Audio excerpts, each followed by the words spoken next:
할렐루야! 하나님의 은혜가 오늘 사순절 마지막 날에 저와 여러분에게 함께하기를 바랍니다. 이사야 53장은 성경에서 나오는 여러 가지 이야기 중에서 가장 귀하고 아름답고 하나님의 비밀이 간직되어져 있는 말씀입니다. 이 이사야 53장은 고난받는 종이신 예수 그리스도의 마지막 십자가의 모습을 아주 극명하게 그려놓고 있는 그러한 말씀이 되겠습니다. 이 말씀의 주인공인 그라고 하는 예수 그리스도와 그리고 그 예수 그리스도 때문에 우리라고 하는 보편적인 모든 사람들, 아담 이후에 마지막 말세에 있는 인간, 하나님의 심판대 앞에 서는 인간까지 전 인류가 똑같이 예수 그리스도 안에서 이러한 일이 벌어진다는 것을 오늘 이사야 53장은 말씀하고 있습니다. 그러므로 이사야 53장의 말씀 중에서 특별히 53장 4절에서부터 시작하여 6절까지 있는 말씀을 여러분과 함께 나누고자 하는데, 이 말씀은 이렇게 되어져 있습니다. 그는 실로 우리의 질고를 지고 우리의 슬픔을 당하였거늘 우리는 생각하기를 그는 징벌을 받아 하나님께 맞으며 고난을 당한다 하였노라. 그가 찔림은 우리의 허물 때문이요 그가 상함은 우리의 죄악 때문이라. 그가 징계를 받음으로 우리는 평화를 누리고 그가 채찍에 맞음으로 우리는 나음을 받았다라고 하는 그러한 말씀입니다. 자, 여기서 제가 이 긴 이야기를 써놓았는데 정말로 중요한 건 뭐냐면 이 그라고 하는 단어입니다. 그와 우리라고 하는 제목의 말씀을 가지고 잠시 상고하는데, 그가 누구냐? 물론 예수 그리스도시죠. 그가 하나님께서 맨 처음 아담 때부터 하와와 아담에게 경고하고 또 사단에게 이렇게 말합니다. 그가 올 것이다. 그가 누구냐면은 예수 그리스도라는 겁니다. 그런데 그 예수 그리스도는 여자의 후손에게서 태어난다고 말합니다. 인류 역사상 여러분이요, 모든 인간은 여자의 뱃속에 태어나지만 그 여자의 뱃속에 사람을 만드는 데 가장 중요한 결정적인 역할을 하는 것은 바로 남자입니다. 그러므로 모든 사람들은 남자와 여자의 후손이에요. 그런데 예수님만 유일하게 여자의 후손이십니다. 그 여자의 후손이 올 것이다 라고 말합니다. 그리고 그 여자의 후손이 와서 뱀과 그의 후손들과 원수가 될 것이라고 말합니다. 그런데 그 예수님이 누구냐면은 실로가 오기 전까지라고 말씀하는데, 실로는 기다리는 자입니다. 오실 자입니다. 그 예수님이 바로 실로이라고 하시는 그런 분이시죠. 이분이 와서 어떻게 하느냐? 그 뱀과 뱀의 후손들, 뱀의 머리를 밟아버릴 거라고 말씀하셨습니다. 여기 약속한 그가 그분입니다. 예수님은 십자가 위에서 달려 돌아가심으로 말미암아 뱀의 머리를 밟아버리신 분이십니다. 뱀은 예수님의 발꿈치를 물었습니다. 예수님은 십자가에서 죽게 할 수 있었습니다. 그러나 예수님의 죽음으로 말미암아 예수님께서 뱀이 가지고 있는 권세, 뱀 때문에 들어온 것들, 저주와 죽음과 질병과 모든 심판날에 하나님 앞에 밝히 드러날 온갖 그러한 비밀들을 하나님께서 예수 그리스도를 통하여 밟아버리시고 승리하게 됩니다. 죽음은 이길 수 없었습니다. 사망도 어떻게 할 수가 없었습니다. 죽음이 와서 활을 쏘고 살을 쏘고 난리 피웠지만 사망은 이기는 것이 없었습니다. 어떻게 해서? 그가 오심으로 말미암아. 그런데 그분인 예수님께서 오셔서 이제 이 사순절 기간에 우리가 고난주간이라고 부르는 것처럼 예수님이 십자가에서 고난을 받아 돌아가시게 됩니다. 이 예수님께서 십자가에 돌아가실 때에 사람들은 생각했어요. 어떻게 생각했냐면은 하나님의 아들이 저런 식으로 죽는단 말이에요. 우리가 알고 있는 하나님의 아들은 누구인가? 그 하나님의 아들은 만왕의 왕이시고 유대인의 왕이셔서 천사들과 함께 와서 마귀를 잡아 무적에게 던져버리시고, 그리고 이 세상의 왕이 되어가지고 이 땅의 평화와 정의와 진리와 진실로 다스리시는 그런 왕을 기대했습니다. 적어도 아주 소극적으로 생각해서 유대인들이 지금 당하고 있는 로마의 식민지, 유대인들이 당하고 있는 그 어려움을 해결하시고 샬롬의 왕, 평화의 왕, 의의 왕이 되어셔서 이 땅을 다스려야 된다고 생각했습니다. 그런데 정작 유대인의 왕이라고 부를 수 있는 분이 오셔서 놀라운 기적을 행하셨는데 십자가에 죽는다는 겁니다. 그 십자가의 죽음을 바라보고 사람들은 실망합니다. 저게 무슨 왕이야? 왕이면 왕다워야지. 그 좋은 집안에 태어나 좋은 공부를 하고 온갖 치장한 엄청난 멋진 모습으로 우리 가운데 와야 되는데, 저분은 하는 말이 자기는 종일이야. 하나님의 아들인데 이 땅에 와서 종의 모습을 입은 종일이야. 육체로 오신 하나님은 인간과 같은 낮은 형상으로 자신을 낮추어 오셨기 때문에 사람들은 보면서 저게 무슨 대단한 거야 하면서 예수님 알기를 우습게 알았다는 겁니다. 그래서 그는 실로 예수님이 진짜로 뭘 하셨느냐, 실로 무엇을 하셨느냐, 우리의 질고를 졌다는 겁니다. 우리의 슬픔을 당하였다는 겁니다. 그런데 사람들은 어떤 생각을 하느냐, 그가 징벌을 받아 하나님께 맞으며, 유대인들은 생각합니다. 그가 뭔가 문제가 있어. 그가 뭔가 하나님하고 뒤틀린 게 있어. 그가 뭔가 하나님하고 뭔가 앙숙이 될 만한, 하나님의 원수가 되어서 하나님께서 저를 징계하고 징벌할 만한 이유가 있을 거야 라고 생각합니다. 여러분, 우리 생각해 봅시다. 욥이라는 사람이 있었습니다. 이 욥이라고 하는 사람은 고난을 당할 만한 이유가 없었습니다. 거룩한 사람이었습니다. 하나님하고 참으로 동행하는, 하나님이 의롭다고 인정하는 사람이었습니다. 내 마음에 합당한 사람이라고 칭찬받는 사람이었습니다. 그런데 욥은 어느 날 갑자기 엄청난 일을 당하게 됩니다. 바람이 불어가지고 집이 무너져 아들과 딸들 10명이 죽어버립니다. 강도들이 와가지고 그 집안에 있는 모든 것들을 다 이제 양과 염소와 소와 약대를 다 가져가고 맙니다. 그리고 몸에는 질병이 걸려가지고 문둥병 때문에 감당할 수 없는 고난 속에 처하게 됩니다. 이때 욥의 세 친구가 찾아옵니다. 세상 사람들이 밖에서 얘기합니다. 뭐라고 했을까요? 저 사람 봐, 하나님하고 친하대야, 하나님 잘 믿었대야. 근데 지금 꼴을 봐, 저 사람 틀림없이 비밀리에 하나님이 화낼 만한, 하나님이 진노할 만한 뭔가 있을 거야.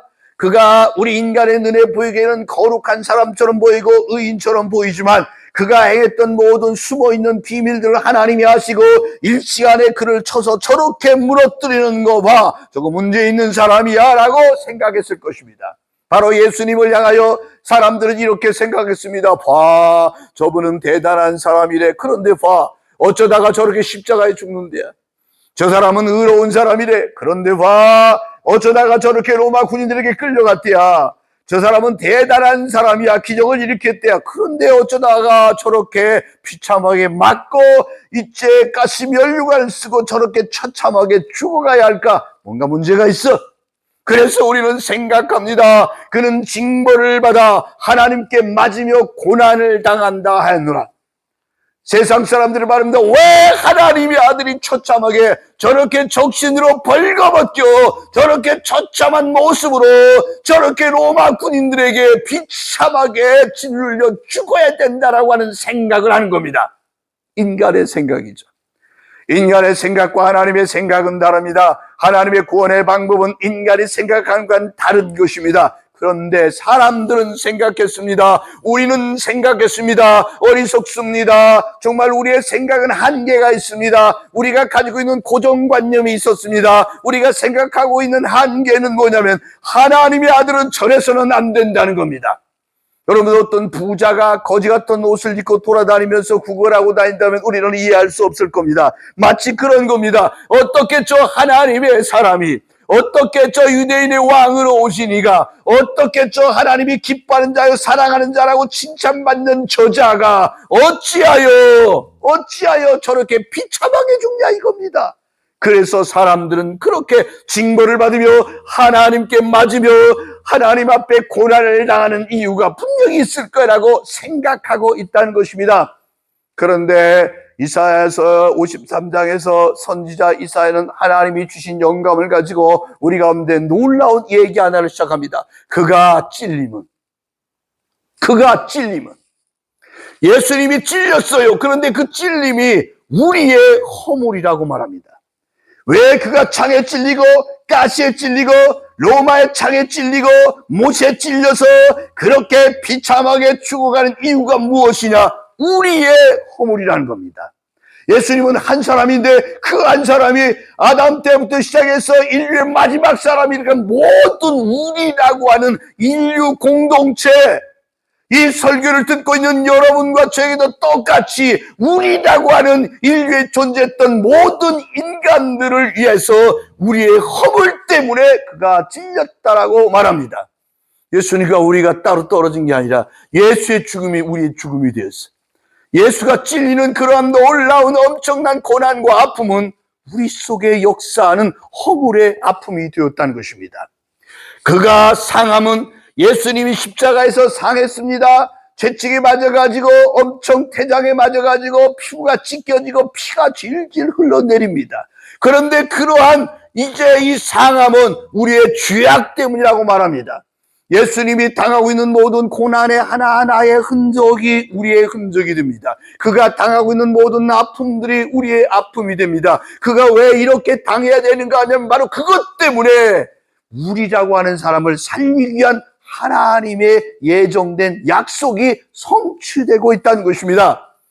그래서 그의 상함은 우리의 죄악 때문입니다. 이제 예수님이 상했기 때문에 죄악은 사라졌습니다. 예수님이 찔렸기 때문에 우리의 허물도 사라지고 있습니다. 이제 예수님의 찔림과 그가 상함은 우리의 죄악의 모든 걸 통하여 우리를 구원하기 위한 하나님의 작정이 찔리고 상하고 아파하고 고난과 고통 속에 구원을 만들어내고 있다는 사실입니다. 그리하여 그가 징계를 받음으로 우리가 평화를 누렸다라고 말합니다. 예수님을 사람들이 심판합니다. 여러분, 참으로 기가 막힌 일입니다. 인간이, 한 줌의 흙으로 빚어진 인간이 하나님의 아들 성령으로 말미암아 육신이 되어 세상에 오신 하나님의 아들을 세워놓고 인간 법관들이 서서 제사장이네, 나는 헤롯 왕이네, 나는 본디오 빌라도네 하면서 세상의 법을 가지고 인간이, 이 보잘것없는 한 줌의 흙덩어리가 하나님의 아들을 세워놓고 징계를 시작합니다. 여러분, 기가 막히지 않습니까? 창조자를 세워놓고 피조물된 인간들이 네가 왕이냐? 진리가 무엇이냐?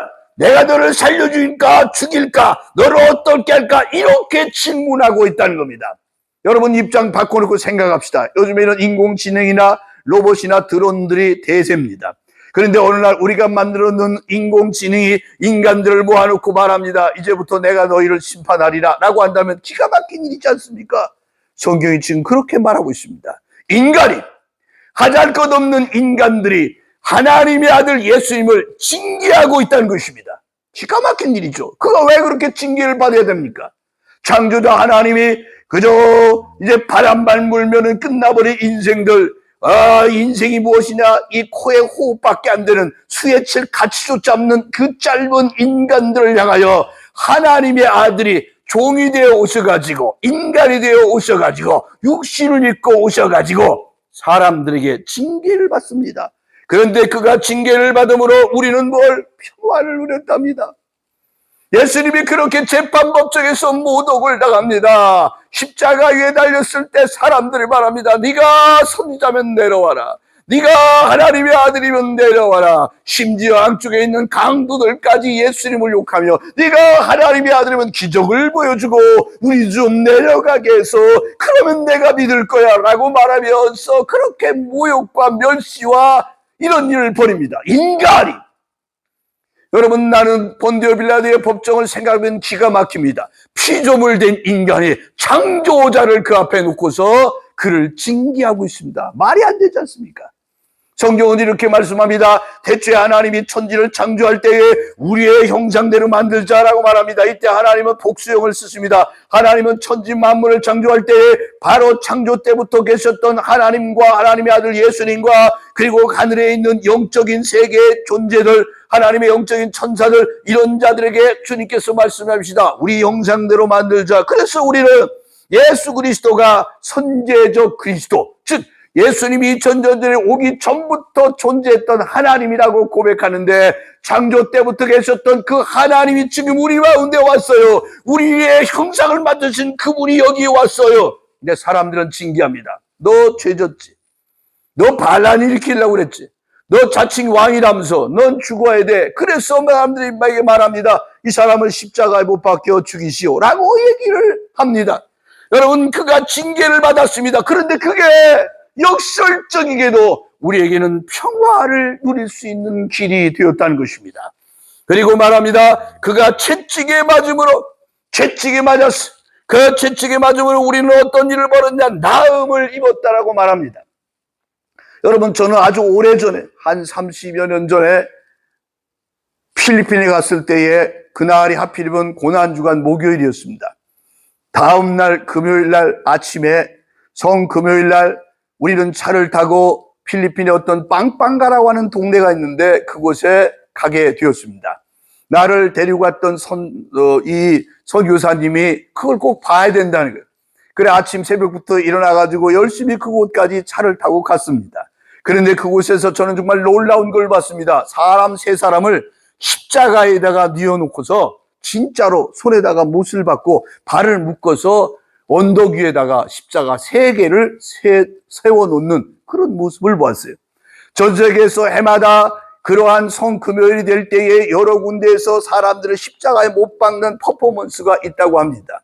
그러니까 천주교 국가, 천주교인들이 많은 이 필리핀과 남미 쪽에서 그러한 일을 행하는데 정말 사람을 십자가에다 못 박아서 매달는 그런 퍼포먼스를 제가 본 적이 있습니다. 그런데 제가 놀란 건 뭐냐면 그때에 이 예수님의 역할을 맡은 자가 십자가를 메고 양쪽에 강도도 십자가를 메고 로마 병정들 복장을 한 동네 사람들이 창을 들고 칼을 들고 가는데 그 예수님이 가고 있는 뒤쪽에 한 20, 30명쯤 되는 젊은이들이 윗옷을 벗고 그리고 나서 채찍을 만들어 쓰기 시작합니다. 이 채찍 모양이 어떻게 생겼냐면은 이만한 대나무 손잡이가 있습니다. 거기다가 이제 나이론 줄 같은 걸로 두세 개를 갖다가 한 서너 개 이렇게 묶어놓고 끝에다가 요만한 한 5cm나 되는 그러한 대나무를 갖다가 몇 가닥 달아 놓습니다. 그리고는 이 채찍을 가지고 자기 몸을 찰칵찰칵하고 치면서 그 길을 걸어가는데 그런데 이상한 건 사람들 등에가 다 상처가 있는 겁니다. 그게 뭔가 하고 봤더니 거기 제일 높은 감독이 나오더니 이만한 판자를 하나 들고 나옵니다. 그런데 이 판자에 유리 조각이 박혀 있었습니다. 이 유리 조각을 가지고 사람들, 남자들을 세워놓고 등에다가 푹 찔렀다가 뺍니다. 그러면 그 유리 조각이 상처 속에 들어가는데 유리 조각 상처가 뾰족하니까 조금 있으면 이게 닫아져요. 그래서 피가 잘 안 납니다. 그런데 이 등에다가 채찍을 맞아가지고 피가 졸졸 새도록 이 만든 채찍을 가지고 이걸로 자기 등을 탁탁 하고 때립니다. 그러면 상처가 아물지를 못하니까 그 여름에 뜨거운 3, 40도 되는 온도에 이 사람들이 자기 자신을 치고 가는데 정말 제가 봤어요. 막 기절을 합니다. 근데 이 고통 속에 천천히 걸어가면서 십자가의 행렬이 좌우 양쪽에 쭉 있습니다. 근데 제가 부채를 들고서 그 뒤를 따라가는데 칠 때마다 그들의 땀과 피가 섞여져 가지고 부채에 튀어나와서 제가 뒤로 물러난 그런 경험이 있습니다. 근데 그때 놀라운 걸 봤는데 이 남자들 등에 보면은 상처투성입니다. 나는 그 상처를 보면서 바울 사도가 내 몸의 육체에, 내 육체에 내가 예수의 흔적을 가졌다라는 말을 그때 알았습니다. 예수님의 그 퍼포먼스를 위해서 이 사람들이 등에다가 피를 흘리며 아물지 않도록 계속 치니까 피가 줄줄 새면서 그 길을 따라갑니다. 예수님이 채찍에 맞았다는 얘기가 여러분 어떻게 이 대나무 끝에 달려있는 이 줄 끝에 달려있는 대나무가 아닙니다. 로마 군인들이 만든 채찍은 끝에 쇠 편자가 달려 있었습니다. 그저 한 1cm짜리 조그마한 쇠 편자가 달려있는데 이걸로 치면 살점이 떠들어져 나갑니다. 이걸로 치면 그 몸에 정말로 살점과 가죽이 벗겨지는 고통이 임합니다. 이 채찍이 맞은 겁니다. 이 채찍에 맞음으로 우리는 어떤 일이 벌어졌느냐? 나음을 입었답니다. 질병으로 인하여 죽을 수밖에 없고 육체 속에 임하는 수많은 고통이 있었습니다. 그런데 그 고난과 고통을 예수님께서 친히 자기 몸으로 감당하셨습니다. 그래서 그가 채찍에 맞음으로 우리가 나음을 입었더라고 성경은 말하고 있습니다. 이제 여러분 그와 우리는 하나가 되었습니다. 그가 행했던 모든 것들은 다 우리를 위한 것입니다. 쉬운 말로 말하면 그가 우리를 위하여 우리가 가지고 있는 나쁜 것들을 다 모아 죄와 저주와 질병과 징계와 견딜 수 없는 고난과 고통을 자기 몸으로 다 감당하시고 우리에게는 좋은 것만 주신 겁니다. 어떤 거예요? 어떤 거예요? 평화를 줍니다. 나음을 줍니다. 그래서 우리의 허물과 죄악을 감당하시고 끝내버리십니다. 이것이 바로 다 이루어버리신 예수 그리스도의 사랑입니다. 주의 몸에서 그의 손과 발의 옆구리에 머리에 온몸의 채찍으로 말미암아 찢겨져가는 상처 사이에 흐르고 있는 그 피가 바로 우리를 구원하신 하나님의 사랑의 피였다는 겁니다. 주님을 위해서, 주님이 우리를 위해서 흘리신 모든 눈물과 땀과 피가 우리는 이루어진 우리는 이라고 말하면서 그가 행했던 모든 것들이 우리 때문에 했다는 것입니다. 이게 복음의 진실입니다. 이게 복음의 전부입니다. 그와 우리가 떨어진 것이 아니라 내 살을 먹어 내 피를 마셔 이건 영생이요 이건 언약의 것들인데 이걸 마시고 먹는 자 나와 함께 영생을 누릴 것이라고 하시는 말씀의 의미는 그가 우리와 하나가 되었다는 것입니다. 사순절 오늘 마지막 날 제가 여러분에게 말씀드립니다. 그가 우리와 하나 된 사건, 이사야 53장은 그가 우리의 모든 되어진 것들이 우리와 상관없는 것이 아니라 전적으로 그가 우리와 상관하고 있으며 예수 그리스도의 몸이 당한 모든 고난의 육체의 흔적들이 우리 속에도 여전히 하나님의 구원으로 역사한다는 것을 알 수가 있습니다. 떠나지 마십시오. 그분을 떠나지 마십시오. 그분은 우리와 함께 하신 분이, 그분이 당한 모든 고난은 우리의 것이었고 그가 부활했다면 그 부활 또한 우리의 것이고 그가 우리 천국을 만들어 오신다면 그 천국이 우리의 것이 되고 그의 슬픔은 우리의 슬픔이 되고 그의 아픔은 우리의 아픔이 됩니다. 여러분과 제 속에 역사하시는 그와 우리의 떠날 수 없는 나는 나무요 나는 줄기요 너희는 가지라고 주님 말씀하십니다. 그렇습니다. 포도나무 예수 그리스도에 붙어 있기 때문에 그의 상처난 흔적 속에 나를 집어넣어 하나가 되어져 접붙임이 되어져 예수 그리스도의 사람이 되어져 하나님의 접붙인 자가 예수 그리스도와 접붙인 자가 되어지는 것, 그것이 바로 십자가에서 그가 우리와 하나 되는 사건이라는 것입니다. 여러분 가운데 하나님의 큰 축복이 이번 사수들 가운데 이 말씀들을 깨닫고 역사하기를 바라면서 주님의 은혜가 충만하기를 축원합니다.